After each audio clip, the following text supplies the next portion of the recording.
یہ ایک بڑی سازش ہے. میں پاکستان میں رہتا ہوں 50 سال میں اسی درس کی سیاحی میں جمعیت علماء پاکستان کے ساتھ آخری وقت خواجہ قمر الدین سیالوی علیہ الرحمہ شیخ الاسلام کے ساتھ وقت گزارا.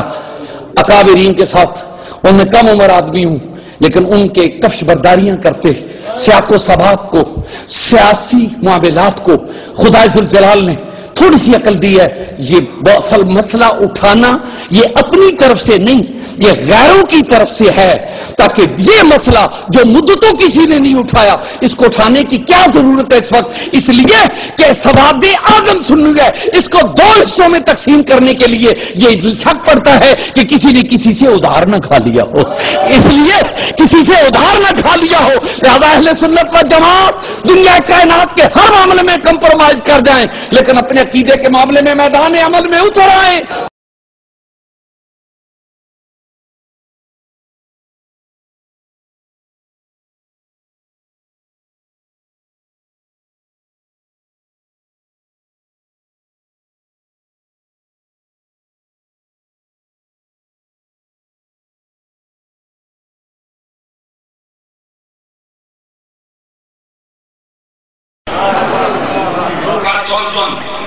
بجائے اس کے کہ آپ مجھ سے سوال کریں میں جواب دے دیتا ہوں. علی اور جناب معاویہ کی جنگ ہوئی ہم علی کے حق میں تھے معاویہ کے خلاف. ہمیں نو ڈیمانڈ معاویہ نہیں علی آج کے بول علی. جب علی اور معاویہ کی جنگ تھی علی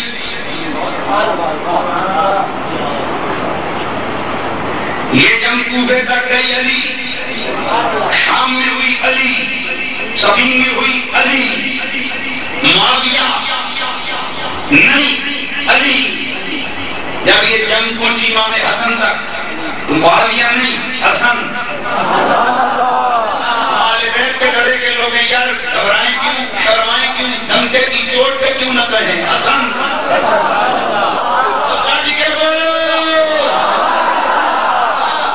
ہم پکے آل بیت کے گھڑے کے لوگ ہیں.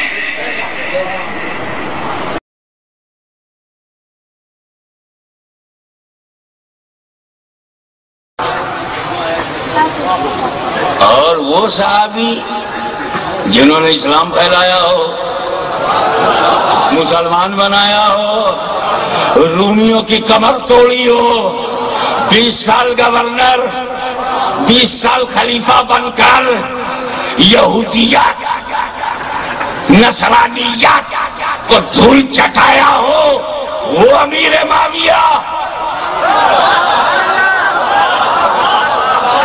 کتنا مزہ آ رہا ہوگا کہ فضیلت امیر معاویہ کی سنو اور علی کی اولاد سے سنو. ہم نبی کو جب ماننے کے لیے جائیں گے تو ہم نبی کو نہیں دیکھیں گے ہم صدیق کو دیکھیں گے کیسا مانا. کیونکہ نبی کو سمجھنا جتنا آسان صدیق اکبر کے لیے فاروق اعظم کے لیے عثمان غنی کے لیے مرتضیٰ کے لیے سعد کے لیے سعید کے لیے طلحہ کے لیے زبیر کے لیے ابو عبیدہ بن جراح کے لیے عبد الرحمن بن عوف کے لیے جتنا آسان تھا ہمارے لیے نہیں ہے. آج تو ہم حدیث میں اٹھاتے ہیں تو یہ عزیز ہے صحیح ہے حسن ہے تو حسن ذات ہی ہے کہ لغیر ہی ہے متصل ہے کہ منقطع ہے لیکن ان کو کیا ہو تو ڈائریکٹ سن رہے ہیں. وہاں تو ضعیف ہے ہی نہیں وہاں تو عزیز و متصل و منقطع کا مسئلہ ہی نہیں. نبی کہہ رہے ہیں صدیق سن رہے ہیں نبی کہہ رہے ہیں فاروق سن رہے ہیں نبی کہہ رہے ہیں حضرت ابو ہریرہ سن رہے ہیں. تو یاد رکھو نبی کو مانا کیسے جائے یہ ہم نبی کو کیسے مانا جائے یہ ہم نبی والوں سے سیکھیں گے. نبی کو کیسا مانا جائے نبی والوں سے سیکھیں گے اور علی کو کیسا مانا جائے یہ ہم علی والوں سے سیکھیں گے. ہم حضرت علی فلاں کے مقابلے میں کیا ہے ام المومنین کے مقابلے میں میر معاویہ کے مقابلے میں کیا ہے ہم ایسے نہیں دیکھیں گے. ان مقابلوں میں امام حسن نے کیا سمجھا اس اختلاف میں امام حسین کی کیا رائے ہے جو امام حسن کی رائے ہوگی وہ ہم مانیں گے. جو امام حسین کی رائے ہوگی وہ ہم مانیں گے. ہم تاریخ کی بات نہیں مانیں گے. ہم حدیث میں نہ پھنسائیں گے. ہم سیدھے سیدھے تمہیں لے چلیں گے علی کے گھر والوں کے پاس کہ علی جس سے لڑے تھے تو لڑائی کی نوعیت کیا تھی. امام حسن آپ بتائیے. حضرت علی کی لڑائی ام المومنین عائشہ صدیقہ طیبہ طاہرہ سے ہوئی. اس میں سیدہ عائشہ کیا ہیں؟ حسین تم بتاؤ. وہ کہا میری اماں ہے. ہم بھی ام المومنین کہتے رہیں گے. پہلے حسین سے انکار کرواؤ. میں نے کہا امام حسن آپ بتائیے آپ کے والد گرامی کے قاب سیدنا علی ابن ابی طالب سے ان کی جنگ صفین میں ہوئی تھی. اس جنگ میں امیر معاویہ کو میں کیا سمجھوں؟ تو یہ علی سے پوچھیں گے کہ آپ کے مقابلے میں جو آیا وہ کیسا ہے. بتاؤ مولا علی کو امام حسن سے زیادہ کوئی سمجھ سکتا ہے؟ اس جنگ کو امام حسن سے زیادہ حقیقی تصویر کسی کے سامنے آ سکتی ہے؟ ارے ہمارے سامنے تو راویوں کی روایت ہوگی. اللہ جانے صدیوں کی جو اس پر ریت جمی ہوئی ہے, ان صدیوں کی ریت میں حقیقت کتنی دب گئی, یا بزرگان دین کی سقا ہونے نے اسے کتنا بچائے رکھا, یا تسلسل روایت میں اس کی حیات کے کتنے عناصر باقی رہ گئے اور کتنے پہ گرد جم گئی. ابھی یہ سب ہمارے تمہارے لیے ہم 1400 برس بعد ہیں, مگر جو علی کی جنگ میں زندہ ہے, موجود ہے, ہم اس سے پوچھتے ہیں تو ہم نے بس یہی سمجھا کہ چاہے معاملہ صحابہ کا ہو, یا خاص طور سے امیر معاویہ کا ہو, یا معاملہ یزید پلید کا ہو, ہم تو سامنے یہ دیکھیں گے کہ صحابہ کے ساتھ امام حسن اور امام حسین کا رابطہ کیا ہے. یہ وہ حسن و حسین ہیں جنہیں نبی سونگا کرتے تھے.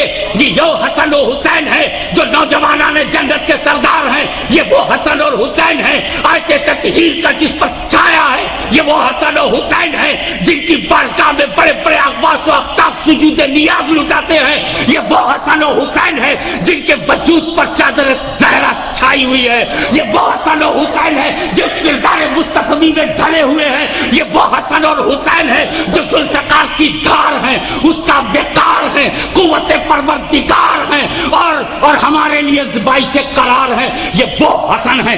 اس لیے میرے دوستو, ہاشمی نے طے کر لیا کہ معاملہ کسی کا ہو, ہم حسن و حسین سے فیصلہ لیں گے. ہم نے دیکھا امام حسن نے صلح کیا ہے, ہم نے دیکھا کہ امام حسن نے صلح کیا ہے, اور یہ بھی دیکھا کہ امام حسین نے صلح نہیں کیا, گردن کٹا دیا ہے. امام حسین نے صلح نہیں کیا, گردن کٹوا دیا. ہم نے سبق لے لیا کہ جس سے امام حسن نے صلح کیا ہے, ہم اس سے جنگ نہیں کریں گے, اور حسین نے جس سے جنگ کیا ہے ہم اس سے صلح نہیں کریں گے. نعرہ تکبیر, نعرہ رسالت, نعرہ تحقیق, نعرہ حیدری, غازی ملت. میں اختصار سے دینا چاہتا ہوں کہ جس وقت حضرت مولا کائنات نے حضرت خاتون جنت سرکار کے سامنے یہ فرمایا کہ ابو جہل کی بیٹی کا مجھے رشتہ مل رہا ہے یا کچھ لوگ اس کی آفر کر رہے ہیں, حضرت خاتون جنت ناراض ہو کہ سرکار کے گھر تشریف لے گئیں. اور یہ احادیث صحیحہ ہماری کتب میں بھی, اہل تشیع کی کتب میں بھی موجود ہے کہ اسی موقع پر سید عالم صلی اللہ علیہ وسلم نے فرمایا فاطمہ تو بضعۃ منی, فاطمہ میرے جگر کا ٹکڑا ہے, جو اس کو غصہ دلاتا ہے یہ جس پر وہ غضبناک ہو اس پر میں بھی غضبناک ہوں. تو یہ الفاظ جو فرمائے اس وقت مخاطب اس کے کون تھے؟ حضرت مولا علی شیر خدا, کیونکہ ان کی وجہ سے غصہ آیا حضرت خاتون جنت کو. میں پوچھتا ہوں جب حضرت علی المرتضیٰ میں خاتون جنت پہ غصے والی بات ہو گئی, جھگڑے والی بات ہو گئی, تو اب کوئی مائی کا لال دے فتویٰ کہ حضرت فاطمہ تو زہرا غلط تھی یا حضرت علی المرتضیٰ غلط تھے. معلوم ہوتا ہے کہ مخاصمہ ہر وقت غلط نہیں ہوتا, کسی جائز بات پر دونوں کا نقطہ نظر درست ہو سکتا ہے. کیونکہ ایک طرف مولا کائنات ہیں, علی المرتضیٰ ہے, امام الہدا ہیں اور خلیفہ راشد ہیں, اور عشرہ مبشرین میں ہیں, سابقون الاولون میں ہیں, لیکن دوسری طرف بھی صحابہ رسول ہیں. اہل سنت و جماعت ان کو گالی گلوچ سے منع کرتے ہیں. یہ کوئی تصور بھی نہیں کرتا کہ مولا کائنات غلطی پڑھتے. مولا کائنات حق پر ہیں, حق آپ کے ساتھ ہوتا ہے, قرآن آپ کے ساتھ ہوتا ہے, لیکن جو مقابل ہے اس کے پاس تعویل ہے. اور یہ بھائی جو ہم کہتے ہیں تو ہم نے بھائی اپنی طرف سے ہم کبھی نہیں کہتے. یہ لفظ حضرت مولا کائنات کے نہج البلاغہ کے اندر موجود ہے, آپ کے خطبات کے اندر. وہ ہمارے بھائی ہیں, قرآن ایک ہے, خدا ایک ہے ہمارا، کعبہ ہمارا ان کا ایک ہے. ان کو صرف یہ غلط فہمی ہے کہ میں نے عثمان کے قاتلوں کو پناہ دے رکھی ہے، اس وجہ سے وہ مجھ سے لڑتے ہیں. اور پھر اہل تشیع کی کتابیں موجود ہے کہ ان کی طرف سے جو لوگ مرتے تھے جنگ میں، جنگ صفین میں، حضرت مولا کائنات ان کا جنازہ پڑھاتے تھے. ماشاءاللہ بھائی ہمارے ساتھ لیسٹر پہ موجود ہے. ذاتی ایک جملہ اگر صرف برداشت کریں کہ ذاتی مخاصمت نہیں تھی، اس کا ثبوت یہ ہے کہ حضرت امیر معاویہ رضی اللہ تعالیٰ عنہ کی سگی بھانجی حضرت میمونہ بنت ابو سفیان، میمونہ بنت ابو سفیان کی بیٹی آمنہ نام ہے، یہ امام علی مقام کی بیوی ہے اور حضرت علی اکبر کی ماں ہیں. حضرت علی اکبر شہید کربلا کی ماں آمنہ ان کے نانا ابو سفیان ہیں. جو لوگ اس کو بنو ہاشم اور بنو امیہ کی لڑائی میں لے جاتے ہیں وہ اہل تشیع ہیں. یہ اس لڑائی کے باوجود حضرت آمنہ کو، علی اکبر کی ماں کو امام حسین علی مقام نے اپنے گھر سے نہیں نکالا. یہ نواسی ہے ابو سفیان کی. اس کو بنو امیہ یا بنو ہاشم کے نقطۂ نظر سے دیکھنا یہ اہل تشیع کی عادت ہے. ہم جو برا ہے اس کو برا سمجھتے ہیں اور جو اچھا ہے اس کو اچھا سمجھتے ہیں. حضرت عمر بن عبدالعزیز رضی اللہ تعالیٰ کا واقعہ کہ کسی نے پوچھا، کہنے لگے یہ جو صحابہ میں آپس میں جنگیں ہوئی اس کے متعلق آپ کا کیا ارشاد؟ عمر بن عبدالعزیز فرما، کیا ہم اس فوج میں تھے؟ ہماری تلواریں چلیں، ہمارے گھوڑے دوڑے، ہمارے بھالے چلے؟ ان کا نہیں.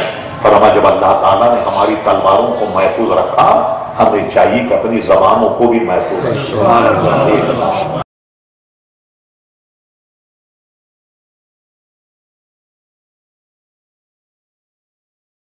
اور میں جان بوجھ کے کرتا ہوں. تم کیا سمجھتا ہوں میرے منہ سے ویسے نکلتا ہے؟ میں انٹینشنلی کہہ رہا ہوں، سبحان اللہ، میں کھل کے کہہ رہا ہوں. ہمارا یہ عقیدہ ہے کہ میرے رسول کا ہر یار، ہر صحابی حق ہے. اس لیے آج کے بعد نعرہ تحقیق حق 4 یار نہیں کہنا، اونچا اونچا بولو. نعرہ صحابہ حق سب یار، نعرہ تحقیق اونچا بولو، اونچا بولو. وہ قرآن دی آیت نہیں کہ جناب 4 یار رکھنا فرض ہے، وہ چکوال سے چلا ہے نعرہ یار.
ساری عمر محبت کے دعوے کرنے والے ہیں، موقع پہ تم پکڑے گئے کہ تم کیا ہو. ابھی تم پکڑے گئے ہو کہ تم کیا ہو. تیری خباثت کی وہ جو گٹھڑی ہے وہ بیچاری پکڑی گئی ہے. اس لیے ہم کسی نے کہا تھا کہ وہ توبہ کرے، کسی نے کہا تھا اس مجلس میں کہ توبہ کرے. اچھی بات ہے، میں صبح و شام 100 دفعہ توبہ کرتا ہوں، لیکن تکبر جب توبہ ہی نہ کرنے دے تو پھر کیا کرو گے؟ تکبر جب توبہ ہی نہ کرنے دے تو پھر کیا کرو گے؟